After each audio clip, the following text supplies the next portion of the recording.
bien, que le Seigneur vous bénisse et que le Seigneur vous garde. Alléluia.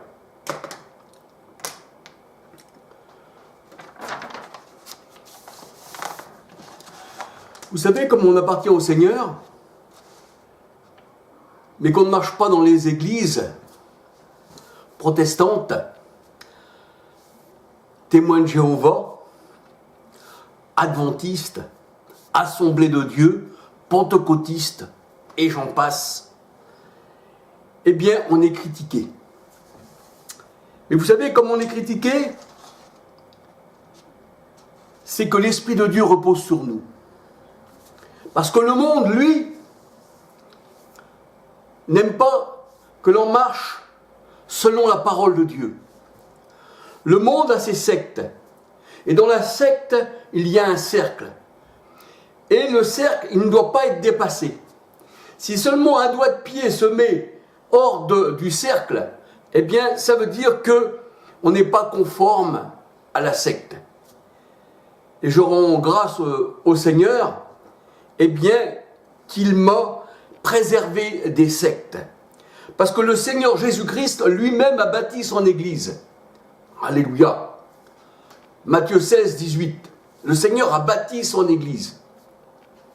Et son Église est sans tache ni ride. Et elle ne fait pas partie de ce monde. Parce que le Seigneur dit que la nouvelle Jérusalem descend du ciel. Et elle ne fait pas partie du monde. Et le Seigneur dit, dans le monde vous aurez des tribulations. Mais prenez courage, car je l'ai vaincu, ce monde. Alléluia. Donc nous voyons que les gens, eh bien, si on ne marche pas seulement selon le train de ce monde, si on ne marche pas selon la franc-maçonnerie, si on ne marche pas selon les jésuites, parce que toutes ces religions, eh bien, pentecôtistes, anabaptistes, assemblées de Dieu, vie et lumière, et j'en passe, tout cela fait partie du système romain. Voyez-vous, ça fait partie de Rome. Et là, le Seigneur, il dit dans sa parole que nous, eh bien, nous païens, qui autrefois étaient païens, nous avons été greffés sur l'olivier naturel d'Israël. L'Israël de Dieu, comme dit Paul. Galates 6, verset 16. Pas l'Israël là, qui se trouve là aujourd'hui, la terrestre.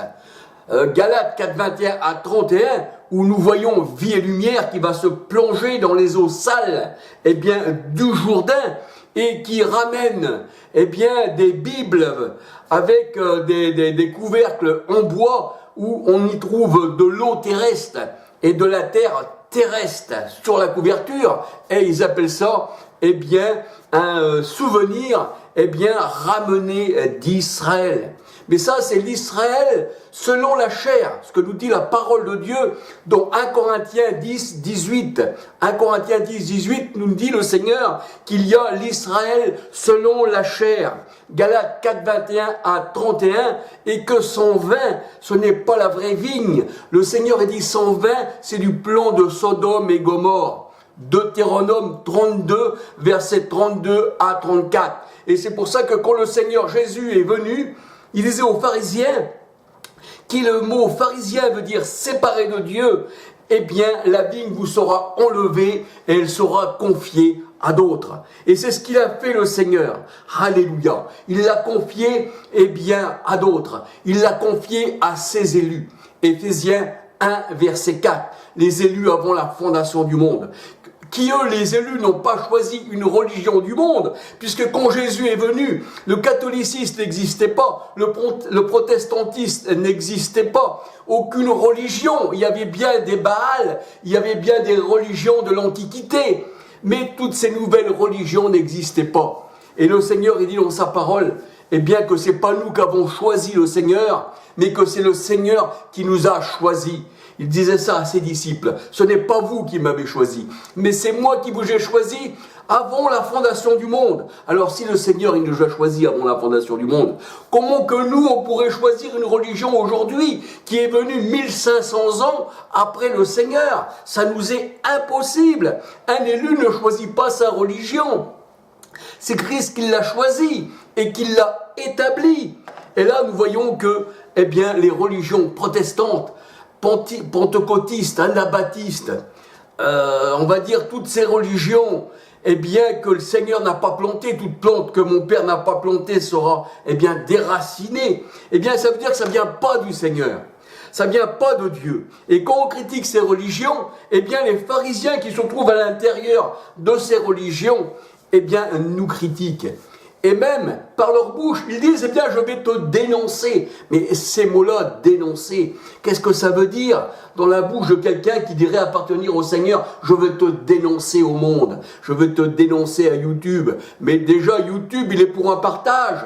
Et il y a la loi d'expression. Moi, si on me critique, eh bien, si vous jugez bon de me critiquer, c'est que vous avez peut-être trouvé en moi des choses qui ne vont pas selon votre religion à vous, bien sûr. Mais la critique, elle doit être dite, elle doit être faite. C'est pour ça que, eh bien, on va dire, c'est une liberté de parler. Voyez-vous, mais avec vous, on ne peut pas parler. Combien de fois que j'ai voulu parler, eh bien, aux dirigeants de Vie et Lumière, je dirais plutôt Ténèbres, est mort, eh bien, ils n'ont jamais voulu. Moi, j'ai un beau-frère, je n'ai pas peur de le citer, il s'appelle Jean-Luc. C'est mon beau-frère, Jean-Luc, sa femme s'appelle Anne, je ne sais pas si vous la connaissez. Eh bien, j'ai voulu lui parler, mais sans qu'il sache de quoi je voulais parler. Il disait tout de suite, ce n'est pas ma doctrine. Et la parole de Dieu nous dit, peut-on juger un homme sans l'avoir entendu? Voyez-vous, moi, je peux parler de votre religion, parce que je la connais par cœur, mais ce que j'ai sur le cœur, vous ne le connaissez pas, et ça le Seigneur il regarde au cœur, et vous avez des religions. Ça veut dire que quand Jésus est venu, notre Sauveur, il est venu. Le protestantisme n'existait pas. Vie et Lumière n'existait pas. Et ça veut dire alors que le Seigneur et ses disciples, les disciples ont été perdus, et le Seigneur il leur a dit, attendez que le protestantisme il arrive avec Martin Luther, et que l'Église catholique avec Constantin, l'empereur, le chef de guerre, arrive, vous écouterez leur credo, vous écouterez leur, on va dire, leur dogme, et vous serez sauvés. Mais ça, c'est le monde, ça, c'est pas le Seigneur. Et le Seigneur n'a jamais, eh bien, dit qu'on devait être amis du monde, comme on le voit dans vos religions. On voit dans vos religions qu'il y a des chefs du monde, Cazenave, eh bien, le ministre de l'Intérieur, qui donne, eh bien, des médailles franc-maçonnes, parce que c'est des médailles franc-maçonnes, eh bien, à vos dirigeants. Et nous voyons que, eh bien, les protestants marient les hommes avec les hommes. Et là, nous voyons que, eh bien, parmi ces religions, on trouve ces hommes-là. Alors que le Seigneur dit, ayez aucune part avec eux. Alléluia. Et j'ai parlé aussi, eh bien, avec vos responsables. Ils disent, si on ne reste pas attaché à ces gens-là, alors on ne pourra pas parler, on ne pourra pas aller sur des places. Mais s'ils sont avec nous, alors ils seront plus cool avec nous. C'est comme si que le Seigneur Jésus-Christ, il aurait dit à ses ennemis, voici, je reste attaché avec eux parce que j'aurai pas de persécution. Mais le Seigneur, il dit, eh bien, malheur à l'homme qui se confie dans un homme, mais heureux celui qui se confie dans l'Éternel. Alléluia. Moi, je sais, j'ai pas de religion. Le mot religion qui veut dire être relié, je suis simplement relié à mon Seigneur. 2 Corinthiens 3,17, or le Seigneur c'est l'Esprit. Et la parole de Dieu nous dit qu'il ne nous dit pas qu'il y a 3 esprits, qu'il y a 3 personnes distinctes. Parce que la Bible, la parole de Dieu nous dit dans 1 Corinthiens 12,13, nous sommes tous abreuvés, c'est-à-dire en bois, abreuvés d'un seul esprit. Jérémie 2,13, eh bien, l'Éternel est la source. L'Éternel est ma source et j'ai soif du Dieu vivant. Quand le Seigneur Jésus-Christ, il disait dans Jean 7, 37 à 39, « Venez-vous tous qui avez soif, et je vous donnerai une eau qui jaillira en vous jusqu'à dans la vie éternelle. » Et là, la parole de Dieu nous le dit, et il parlait de l'esprit de ceux qui devaient recevoir. Alléluia. Donc le Saint-Esprit, c'est l'eau. Le Saint-Esprit, Jérémie 13, c'est le Dieu vivant. C'est la source d'eau vive. C'est le Christ lui-même. Alléluia. Mais vous, vous ne l'avez pas connu. Vous avez connu qu'une secte. Et quand on est dans une secte, on ne peut pas connaître le Seigneur. Et on voit que le mot pharisien veut dire séparé. Et les pharisiens étaient séparés du Seigneur. Et c'est vrai, ce nom-là leur va bien. Comme vous, vous avez le nom de protestants. Vous protestez contre la parole de Dieu et contre ceux qui sont avec le Seigneur. Parce que vous êtes une secte. Et vous, pour plaire à la secte, eh bien, vous voulez rester et vous vous acharnez, eh bien, contre ceux qui veulent marcher avec le Seigneur. Vous savez, j'ai fait des vidéos qui s'appellent « La meute de loups ». Et j'ai présenté aussi des vidéos, la meute, hein, parce que je parlais aussi des louveteaux, des enfants. Mais on sait que les enfants, eh bien, c'est vrai qu'ils sont innocents, ces enfants-là. C'est parce que c'est les parents après qui les mettent dans des lieux qu'il ne faut pas. C'est pour ça que le Seigneur dit aux pharisiens, vous avez pour père le diable, parce que les pharisiens, eh bien, ils ont enseigné, les pères des pharisiens les ont enseignés, eh bien, à marcher d'une manière contraire à la parole de Dieu. Et là, nous voyons que, eh bien, quand j'ai mis dans mes vidéos, la meute de loups, eh bien, la meute de loups, ça veut dire quoi? Ça veut dire que ces enfants-là, qui sont innocents, les parents les ont appelés les louveteaux. Ça veut dire qu'eux-mêmes, les parents, se disent des loups. Et le Seigneur, eh bien, il dit que le loup se déguise pour manger la brebis. Et ceci vient des églises protestantes qui sont dirigées, eh bien, par la franc-maçonnerie, qui sont dirigées, je peux le dire, par les jésuites. Et tout ça, ça vient, eh bien, du monde. Et quand on veut être ami du monde, comme on le voit dans Vie et Lumière, qu'il y a des gens qui se disent enfants de Dieu, mais qui serrent la main, eh bien, aux gens du monde, aux dirigeants du monde. C'est pour ça que le Seigneur, dans sa parole, il dit qu'il a, eh bien, toutes les dominations du monde, les rois, tout ça, le Seigneur dit, je les ai mis sous mes pieds. C'est pour ça que quand le Seigneur, il est venu au monde, Hérode, déjà, ce roi, eh bien, il voulait tuer tous les enfants de 2 ans. Et c'est pour ça que la parole de Dieu nous dit, dans Actes 4, 25 à 27, 29, que le monde, il s'est ligué, les rois du monde se sont ligués contre l'Éternel et contre son oint. Et nous voyons que les rois du monde, eh bien, dans les sectes, eh bien, ils sont bien reçus. Le Seigneur dit, si tu veux être ami du monde, si tu reçois la médaille du monde, alors tu es ennemi de Dieu. Tu n'es pas ami de Dieu, tu es ennemi. Et quand le Seigneur dit, sortez du milieu du monde, mon peuple, afin de ne pas avoir part à leurs péchés, eh bien, c'est ce qu'il faut faire. Mais comme vous n'avez pas reçu la lumière, parce que la lumière ne l'a pas reçu, le Seigneur, puisque lui, il est lumière. Jean 1, verset 9, il est la véritable lumière. Comme vous ne l'avez pas reçu, donc vous êtes encore dans les ténèbres. Et vous critiquez les enfants de lumière. Mais le Seigneur, il dit que il y a un jugement pour tout. Il est réservé à l'homme de mourir une fois, ensuite vient le jugement. Mais il n'y a pas de condamnation pour ceux qui sont en Christ. Romains 8, verset 9. Alors, voyez-vous, principalement les gens des sectes, je ne leur en veux pas, nullement. Si ma parole, elle sort de ma bouche, c'est simplement pour avertir ceux qui appartiennent au Seigneur, aux élus du Seigneur et les serviteurs et les servantes. Parce que chez vous, il n'y a que des serviteurs. Mais la parole de Dieu nous dit, dans Acte 2 jusqu'à 21, Acte 2, 1 à 21, le Seigneur dit, je répondrai de mon esprit sur mes serviteurs et mes servantes. Voyez-vous, quand on reçoit l'esprit du Seigneur, eh bien, il n'y a pas que l'homme qui est le serviteur, il y a aussi la servante. Et quand nous regardons, eh bien, Étienne, quand nous regardons Philippe qui était des diacres, eh bien la parole de Dieu nous dit, eh bien qu'il baptisait, il faisait des miracles, il baptisait hommes et femmes. Alors le miracle, c'était pas le diacre, c'était pas seulement celui qui balayait une salle, c'était aussi celui qui marchait selon le Seigneur. Alléluia. Mais c'est vrai que chez vous, ça ne se fait pas. Et vous n'avez pas compris la parole de Dieu. Quand le Seigneur Jésus-Christ, il parle dans Matthieu 24, quand il parle à ses apôtres, à son époque, c'était pour les apôtres de leur époque. Quand il disait, vous verrez Jérusalem investie par les armées, et quand il disait, cette génération-là ne passera point que tout cela n'arrive, c'était pour l'époque du Christ. Mais vous, quand vous lisez ça aujourd'hui, vous vous mettez à la place des apôtres. C'est un peu comme si on allait trouver une lettre de Jules César, qu'on allait la lire aujourd'hui, et puis de dire, attends, bouge pas, Jules César, il m'envoie à Rome délivrer je ne sais quel prisonnier. Voilà, mais alors vous avez pris ça pour vous, parce que vous ne comprenez pas la parole du Seigneur, parce que vous n'avez pas l'esprit du Seigneur. Et quand vous allez dans les salles, vous dites, eh bien on va à la recherche de l'esprit. On va à la recherche, on va rechercher le Seigneur. 2 Corinthiens 3, 17, or le Seigneur c'est l'esprit. On va le rechercher. Et la parole de Dieu nous dit pourtant que nous sommes scellés du Saint-Esprit. Mais si vous allez à la recherche de l'esprit, et que vous recherchez l'esprit, ça veut dire que ce n'est pas l'esprit qui vous a emmené dans les salles, ça veut dire que c'est de votre propre chair, ça veut dire que c'est la chair qui vous emmène à la recherche du Seigneur, on pourrait dire alors que la chair s'est convertie. Mais non, la parole de Dieu nous dit, dans 2 Corinthiens 3,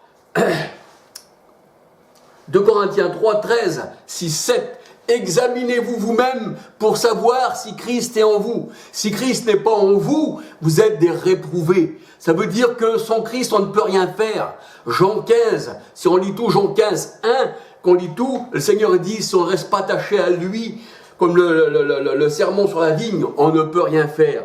Et vous, vous attendez le Christ, donc il n'est pas en vous, vous n'êtes même pas des temples, vous n'êtes rien du tout, parce que sans lui, on ne peut rien faire. Galates 2:20, Paul disait, ce n'est plus moi qui vis, c'est Christ qui vit en moi. Alléluia. Alors c'est pour ça que vous me dites, eh bien, ne parle plus en ce nom, ne parlez plus, on veut pas t'entendre parler. Mais qui êtes-vous pour, eh bien, m'empêcher de parler de la parole de Dieu? C'est ce qu'on disait déjà aux apôtres. Empêchons-leur de parler en ce nom-là, afin que ça ne se répande davantage. Et après qu'on passe, eh bien, nous pour, eh bien, des menteurs. Mais c'est exactement ça. On veut nous empêcher parce que derrière ça, il y a un but. On ne veut pas que la vérité soit exprimée. Mais la vérité doit être exprimée. Alléluia. Et de tout temps, les hommes ont voulu fermer la bouche, eh bien, des apôtres. On ne voulait pas qu'ils parlent au peuple. Luc 11, 52, 1 Thessaloniciens 2, 15, 16. 1 Thessaloniciens 2, 15, 16. Et c'est vrai que les gens ne veulent pas que, eh bien, leur magouille, leur faux évangile soit dévoilé. Mais la parole de Dieu nous dit, il n'y a rien de caché qui ne doit être découvert. Alléluia. Et déjà, à l'époque, eh bien, on empêchait les apôtres de parler. Acte 4, versets 17 à 20. Et la parole de Dieu nous dit que, eh bien, les gens du dehors, ils injurent ce qu'ils ignorent. Et ils sont par nature dépourvus de raison. Et ils sont destinés à être capturés et à être détruits. Et ils périssent par leur propre corruption. 2 Pierre 2, verset 12 à 19. 2 Pierre 2, verset 12 à 19.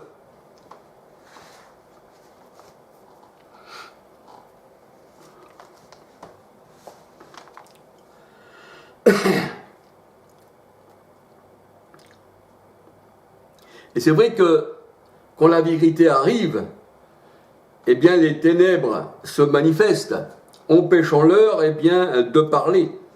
Et parce qu'ils ne veulent pas que eh bien, leurs ténèbres, leur secte soit découverte. Acte 4, verset 17.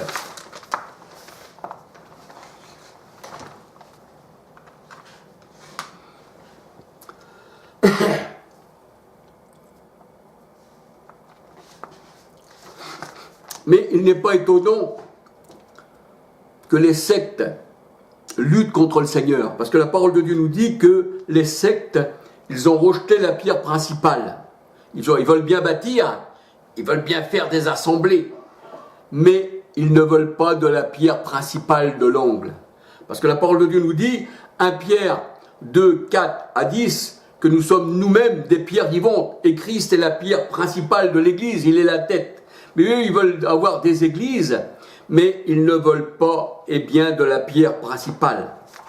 Acte 4, 11, 12. Et ils luttent contre le Seigneur. Ils se mettent contre lui. Ils se mettent toujours en opposition. Jean 1, verset 1 à 13. Quand la lumière est venue, exactement comme les pharisiens, aujourd'hui, eh bien, ils rejettent, eh bien, la lumière. Ils veulent rester dans les ténèbres et ils luttent contre le Seigneur. Luc 2, verset 34. C'est pour ça que cet enfant, eh bien, sera un signe qui provoquera la contradiction. Luc 2, 34. Acte 28, 22. Et la parole de Dieu nous dit qu'ils sont destinés par le Seigneur, ces gens-là, les sectes, eh bien, à lutter contre le Seigneur. Ils sont destinés à lutter.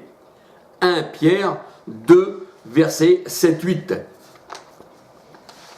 Et il est vrai que j'ai demandé plusieurs fois à pouvoir m'exprimer parmi vous, parmi tout le monde, avec la parole de Dieu, mais avec plein de monde autour, bien sûr, chacun sa Bible à la main, la même Bible, hein, pas 36 Bibles. Ah non, on n'a pas des Bibles différentes.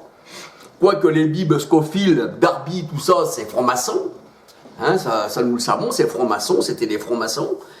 Eh bien, j'ai demandé plusieurs fois à m'exprimer parmi vous. Ben non, on se sauve, on ne veut même pas savoir. Et des fois, quand on demande à quelqu'un, même à un pasteur, paraît-il, ah ben moi, il faudrait que tu demandes à l'autre, parce que l'autre, il est plus grand que l'autre encore, l'autre pasteur. Et l'autre, on te revoit encore à l'autre. C'est l'homme qui a vu l'ours. Ça veut dire, c'est toujours l'autre.